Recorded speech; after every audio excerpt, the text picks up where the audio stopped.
talk to a lot of people about hiring, and the question I always hear is if we could just get that one right hire, if we could just hire that game changer, that transformational talent, there's a good buzzword for you.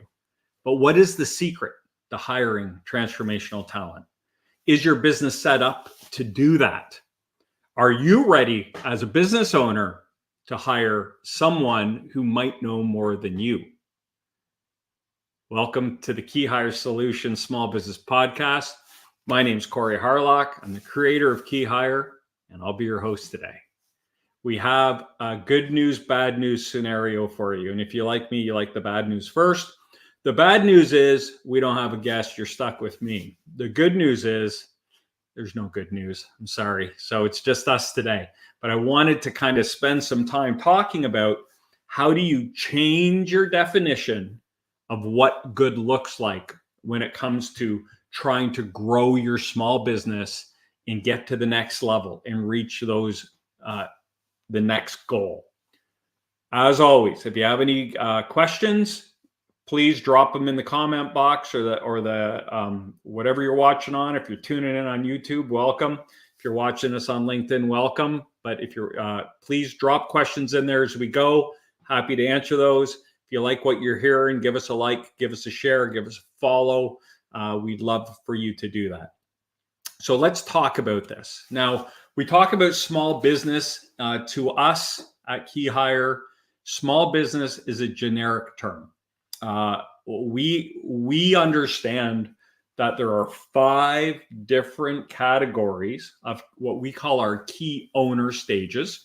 And this isn't a stage of business. This is a stage of the owner's kind of mindset. And so just to go through those quickly.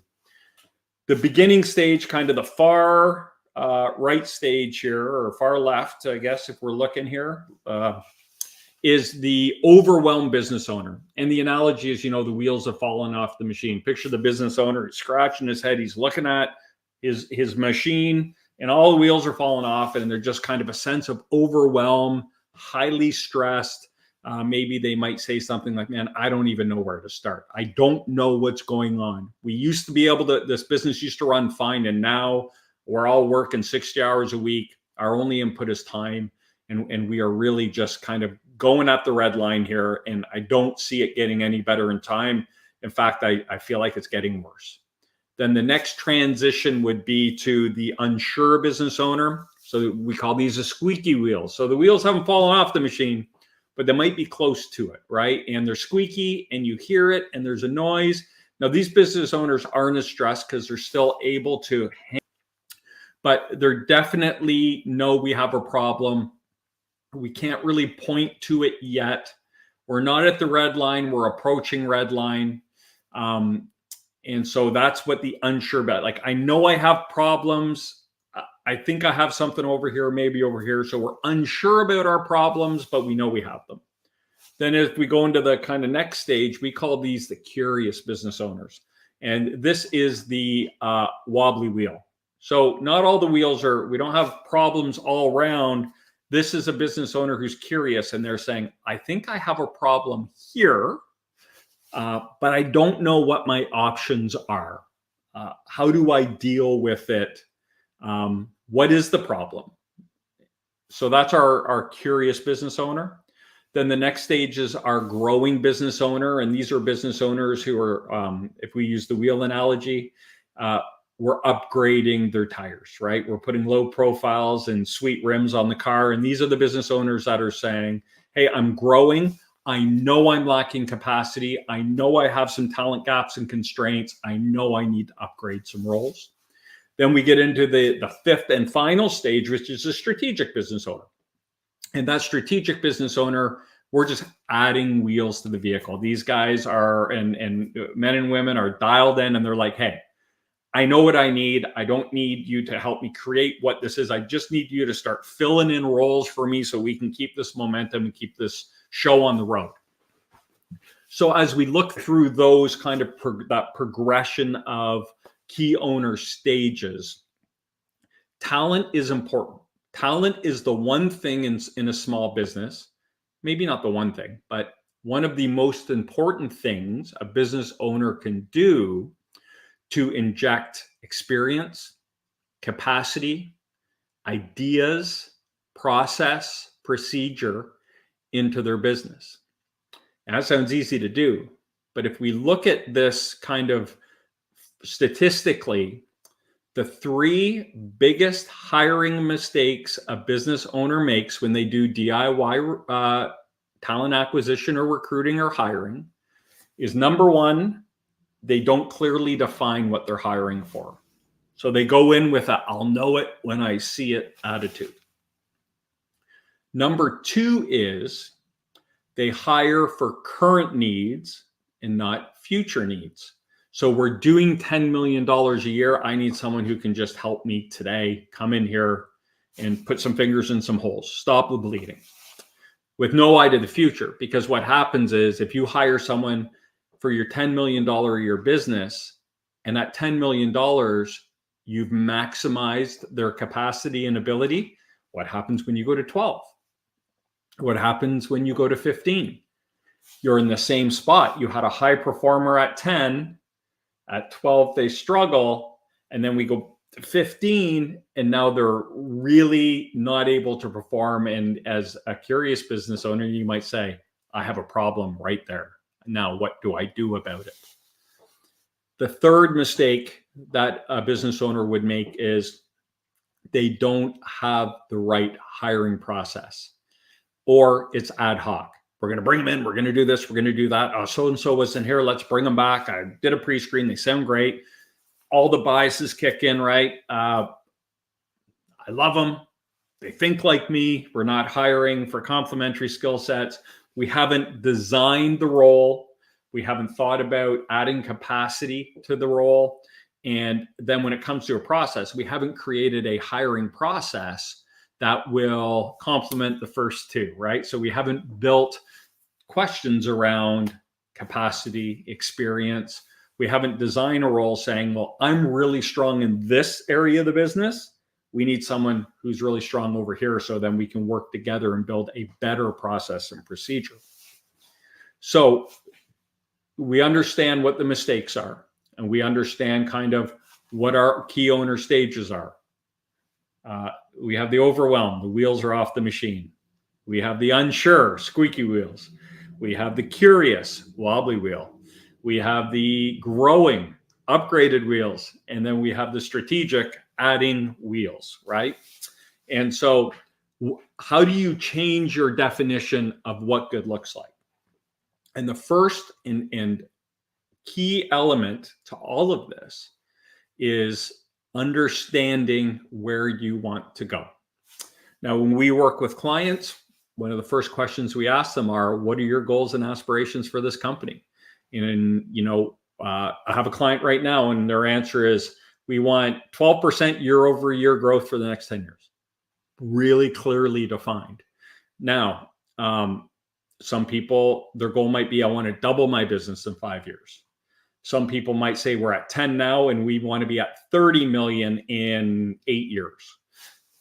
Some business owners' goals might be, I want to grow my business and I want to have dinner with my family twice a week. Or I want to grow my business and I want to be able to go away for the weekend and know that the building's not going to burn down.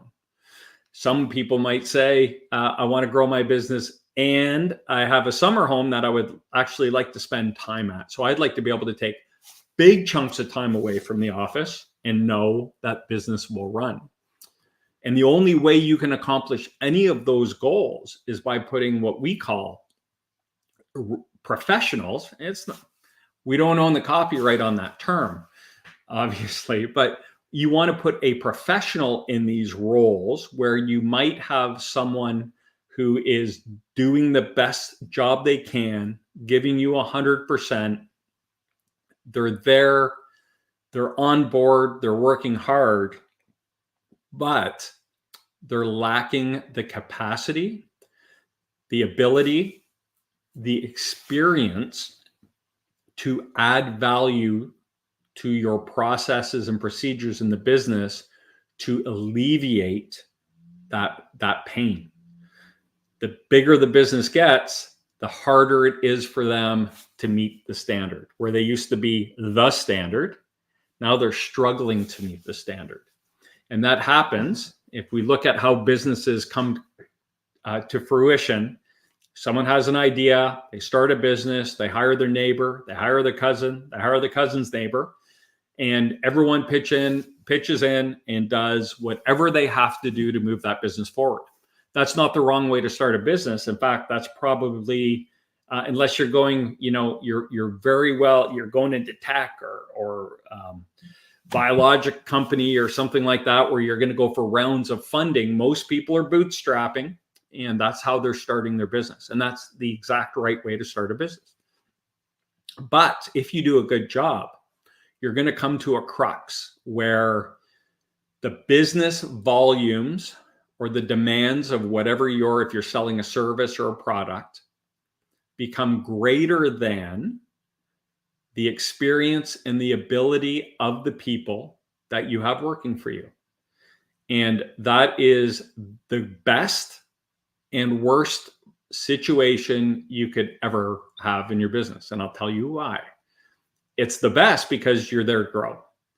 It's the worst because what that means is, as a business owner, you have to start making hard decisions. And you have to start going to these people that have been working with you shoulder to shoulder for the last 2, 3, 5, 10 years. Or if you're a second generation owner or a third generation owner who worked for your mother or father for the last 20 years, and you have to say to them, I can't thank you enough for the work you've done for us to get us here today. But I don't know if you have what we need to get us where we want to go. And that is bar none the hardest decision a business owner will ever make. Business owners make dozens, if not hundreds of decisions every day. And throughout their run of their company, those are the hardest conversations and the hardest decisions you have to make. So we're talking today about redefining what good looks like in your business. And what good looks like isn't someone who can do the job today. Good isn't someone who seems really enthusiastic and has a great attitude, and we're going to throw them in the deep end and we hope they get it and run with it. That's not good. Good is not hiring someone who is, we have some questions, but we think they can do a good job. Changing the definition of what good looks like in your business starts with understanding the needs of your business. It starts with understanding, what are my talent constraints? What's jamming us up? What's holding me back? What's holding the sales organization back and holding them back from going and landing the biggest deal we've ever had? Or what's jamming the operation up from delivering more and higher quality products or services than we've ever delivered before? So we want to understand those constraints and talent gaps. As we get bigger, maybe we're going into a bigger industrial complex. We're going to be running forklift instead of hand jacks. And that's a huge change and shift in safety. And if we don't have anyone on our staff who knows how to run a forklift and create a safety program for a forklift, that's a big blind spot, right? We don't want to give that to someone and say, hey, can you figure this out? Because when people get hit with a forklift, they probably don't go home in the same shape they came to work. So understanding the constraints, the talent gaps, coupled with your vision for the future. This is where we start. So I always go back to it just because it's easy numbers. We're a $10 million a year company. We want to do 20 in the next 5 years. And then in the next 15 years, we want to be at $30 million. Once we understand the constraints, the gaps, and the vision, we can now start creating the role, the job profile. And I don't deal in job descriptions. I'm not a fan of job descriptions, but we can start laying out the requirements of the individual we're going to need. And what I want you to do is break this into 3 categories. First category is, what experience does the ideal person have to bring? And we're talking about the key experience, not the wish list. We want to understand the key pieces of experience. And we're probably going to have 6, 8, maybe 10. 10 would be a lot. Number 2, we want to understand the culture fit that we are looking for, and we want to be able to bullet out those 6, 8, 10 key characteristics of someone. So we want to understand what our core values are, and we want to make sure they meet those. But we also want to understand, what are their key action traits, right? Are they inquisitive? Do they take initiative? Do they wait for instruction? Whatever is important to this person and getting the role done within the culture of your company, we want to understand that. And then the third thing we want to think about is, and this is what the big one that no one considers, and it's the most important if you're a growing company, is the capacity of the individual. The way I want you to think about this is, and what I tell my clients all the time is, we are not hiring, for argument's sake here, an operations manager to run your $10 million year company. That's not what we're looking for. What we are looking for is an operations manager to run your $30 million a year company, currently doing 10. That shift in mindset will help you understand what we're looking for. And if you start thinking about redefining what good looks like when you hire someone, that is one of the most important elements. Having someone who comes in with capacity, someone from a $30 million company injected into a company currently doing 10, is the difference between hiring someone who maxes out at 10, their capacity, they Peter Principle out, they rise to the level of their own incompetence at 10 or 12 million. Those people are chasing the problems of your business and trying to put band-aids on them and stick fingers in holes. They're always behind the problems, and they're always trying to find quick fixes to fix the problems that exist in your business. That is someone who does not have capacity. Someone who has capacity is building process and procedure out front that are bigger than your company requires today, so your company can organically grow into the process and procedure they're outlining. And what I often see when we start this process is, a business owner will say to me, yeah, what they're doing, we don't need that. And the response is always, but you will. They understand the mission, and they're putting things in place. They're creating a foundation for you to grow organically and responsibly into that space.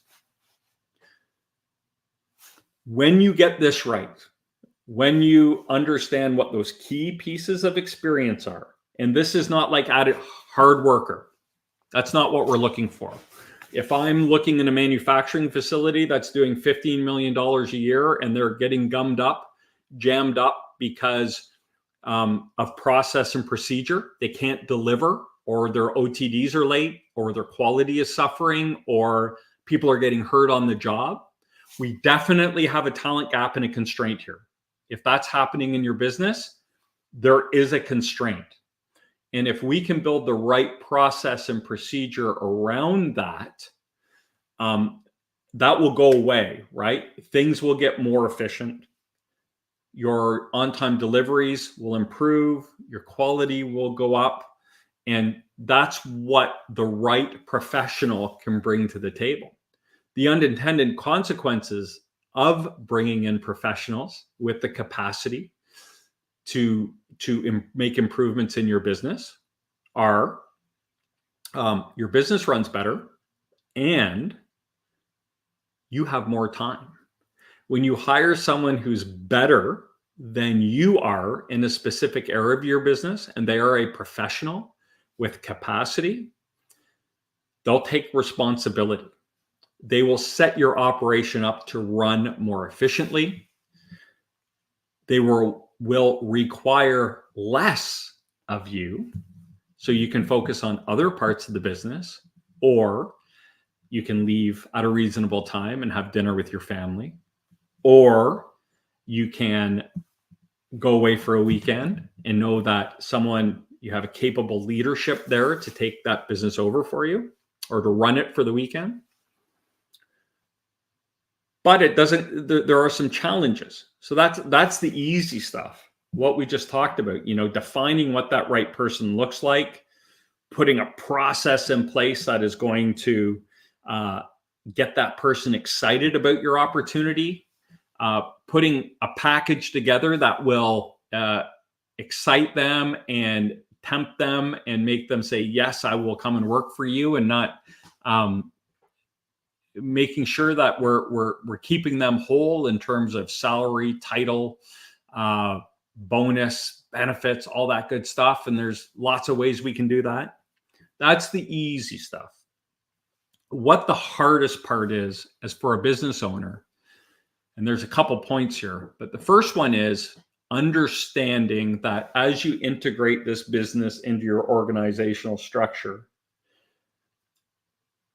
the business owner has to change. We're managing a different animal here. We're managing a professional. We're managing someone who might understand the job better than we do. And some of the things they do, we might not understand. And we're going to have the courage and humility to go to them and say, I trust you're doing the right thing, but can you walk me through this and help me understand why we're doing this? I'll give you a great example. We have a great client and we put a director of ops in there and we were so excited about it. And I checked in and the owner's like, well, I think he's going to be good, but right now they seem to be focused on the wrong thing. And after I talked to the ops manager, I came back and I was like, no, they're focused on the exact right thing. But we just needed to have a conversation about it because the work they were doing was foundational work, and it wasn't addressing the problem he had today, but it was he was laying a foundation to eliminate a lot of those problems going forward. And so they weren't chasing the problem at hand. They were looking into the future and building a process and procedure for that company to kind of responsibly grow into.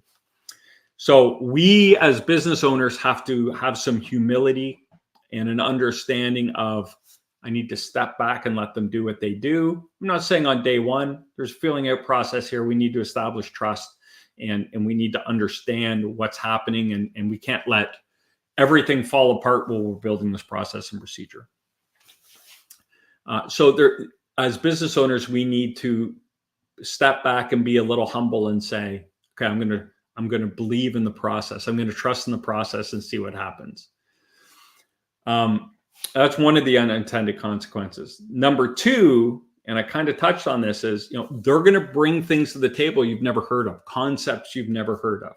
If we bring in an operational manager and they're trained in lean, they're going to start doing time studies and all these things that, as a business owner who's had their head down for 10 years, we might not know anything about. So it might look like voodoo to us.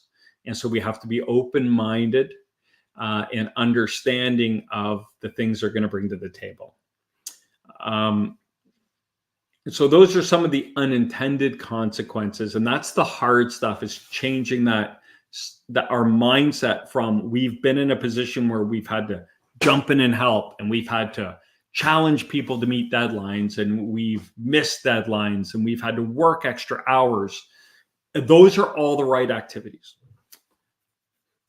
But as we grow and we structure our business to grow, and we start putting the right people in the right seats with the right experience and enough capacity to grow that business, the business owner's life, and this is a crazy concept, will get easier as your company gets bigger. In fact, I have one business owner who's setting record years and said to me one day, he's like, I'm starting to feel a little guilty. I don't really do I don't do much around here anymore. But he has this amazing leadership team that is just driving the bus, and they're doing great things. You can always find a way to stay engaged, but it is possible. Now, depending on your leadership or your key owner stage, the overwhelmed owner, that progression is going to take longer. The other thing mindset we need to switch is we often have this thing, if I could just hire the one right person, my life will be easy. And it doesn't work like that. We have to eat the elephant one bite at a time. So we have to take the wins, right? If we hire the first right person, your life will get easier. Then we hire that second great person, and your life gets a little easier again, and so on and so on. And 6, 12, 18, 24 months down the road, you have the business you dreamed of, but you also have the life that you've been craving and missing as well. So when the key takeaway from all of this rambling is this: if you want to change your definition of what good looks like in your business, remember this. We're not hiring someone to run our $10 million a year business. We're hiring someone to run our $30 million a year business, currently doing 10. And if you get your head around that, you're on the road to redefining what a good leader looks like in your business. And remember the 3 key elements. We want to know those key pieces of experience. We want to know culturally, what are we looking for in terms of their actions and the way they speak. And the third and most important is capacity. Do they have more experience? Do they have more knowledge than we need today? And if you can package those 3 together and create the right process and the right offer for this transformational talent, these big ticket items, then you're well on your way to putting the right people in your business. And once you put those people in your business, if we get it right, you will start to understand what good looks like in your business, and you will definitely redefine. Your definition will change once you see a professional up against, someone who maybe doesn't have the formal training and has been struggling for a while. So that is what we have today. I hope you enjoyed. I hope you got some value out of that. If you like what you heard, hit that follow button, hit that subscribe, hit that share. We would appreciate it. And hopefully on our next episode, I think this is season 2, episode 12, we were going, or 12 or 13 here this week. But next week we are going to have a guest. We're excited. We'll keep it a surprise, but we're working through the details of that. So I hope you enjoyed the KeyHire Small Business Podcast. My name is Corey Harlock. I've been your host. And until next time, stop grinding and start growing.